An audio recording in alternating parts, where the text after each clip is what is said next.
Hi, Jim Romer with your exclusive bar charts report. The circus is here. El Nino has arrived over the last 4 or 5 days. This is affecting many markets. And if we don't get some rain in the Midwest by the end of June or July, I'm going to look like this clown here. Why? Because I've been expecting at some point a possible change in the weather pattern. This is very, very difficult.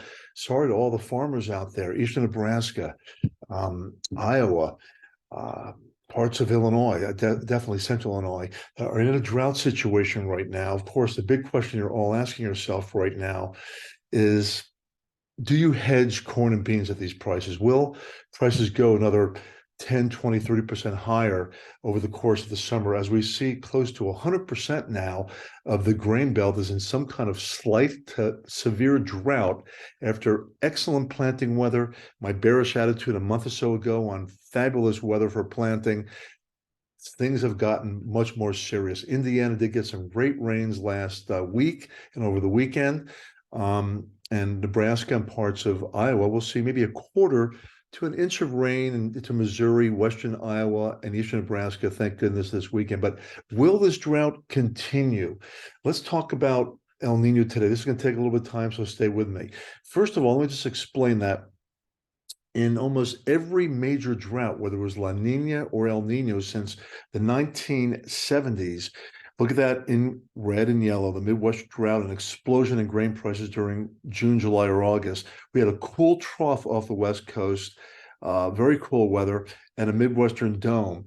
Some of these years were El Nino years, but most of them were actually La Nina years. Here's the difference in the weather pattern right now. And while there still may be a change in the weather pattern for some hope as we get into the very end of June or early July, but right now there are fireworks with heat and stress in parts of the southern and western Corn Belt, lack of rain in the central Corn Belt. So look at that blue off the West Coast, right? So this is the jet stream pattern now for the beginning of July. Notice the red block, okay?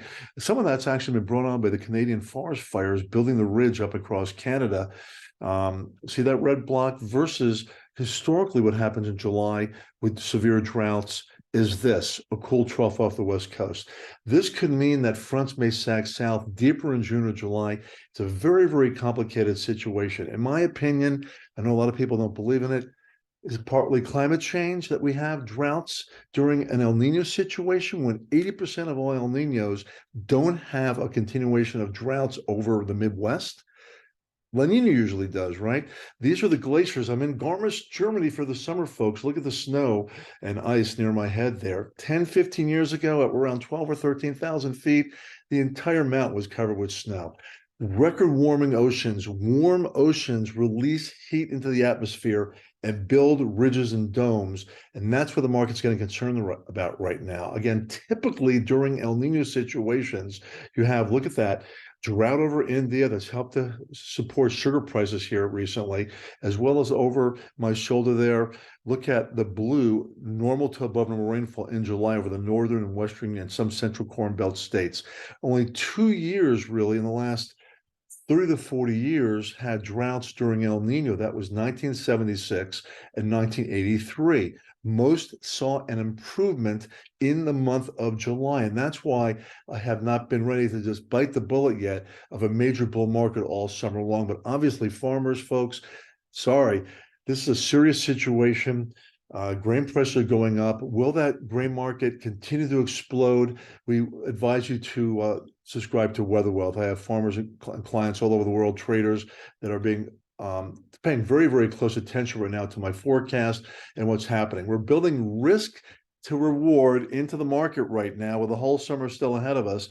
At these cheap prices, traders are building a risk premium for sure. What else is going on? We've been bullish sugar really over the last couple of weeks, caught the low in the market. This is the sugar market exploding here the last 10 days, not only because of this record heat. Look at this, 40 to 45 Celsius in India right now.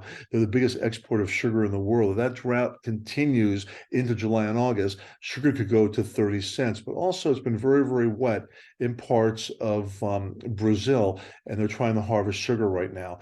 What else is going on? Cocoa is affected by El Nino very often. What was good rainfall for Much of West Africa is now too much of a good thing with disease issues, very, very tight stocks. The second year in a row, probably a deficit for cocoa.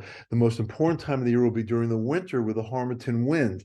If that wind is strong, cocoa prices could go over to $400 or $4,000 a ton, another 20% higher than this. A lot to watch.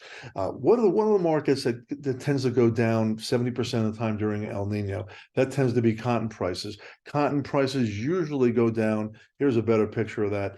During El Nino situations, that's not always the case necessarily. We'll have to watch Texas, India weather, China as well. A lot to watch. But anyway, if you want to email me a question, you want to get a free issue to Weather Wealth and find out my forecast and how I analyze these markets, feel free to email us today. Have a very safe weekend. I hope you get some rain. Not much in the forecast except for eastern Nebraska, western Iowa this weekend. We'll have to be looking at the maps and trying to second guess models here as we get deeper into the summer. Thank you. Enjoy.